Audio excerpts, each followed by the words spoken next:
দিনাজপুরের বিরলের আজিমপুর ইউনিয়ন পরিষদ নির্বাচনে মোহাম্মদ আলী নামে এক ব্যক্তি গুলিবিদ্ধ হয়ে নিহত হয়েছেন। এ সময় আহত হয়েছেন অন্তত 4 জন। 1, 2, 3 ঢাকায় জমি জিতে নিন 100% ক্যাশব্যাক সহ 20 কোটি টাকার পুরস্কার।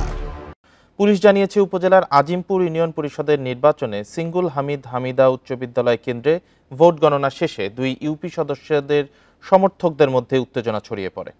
তারা জোর করে ভোট কেন্দ্রে ঢুকে ব্যালট বাক্স ছিনতাই ও পুলিশের উপর হামলা করে। এতে বেশ কয়েকজন পুলিশ সদস্য আহত হন। পরিস্থিতি নিয়ন্ত্রণে আনতে শটগান থেকে 60 থেকে 70 রাউন্ড গুলি ছোড়ে পুলিশ। এ সময় গুলিবিদ্ধ হন মোহাম্মদ আলী।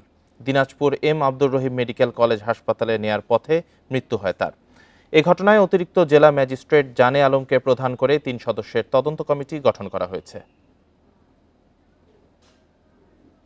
হামিদ হামিদা উচ্চ বিদ্যালয়, ওখানে যে নির্বাচনী যে সহিংসতার ঘটনাটি ঘটেছে, সেখানে থেকে আহত একজন লোক এম আব্দুর রহিম মেডিকেল কলেজে মৃত্যুবরণ করেছেন, যিনি মোহাম্মদ আলী।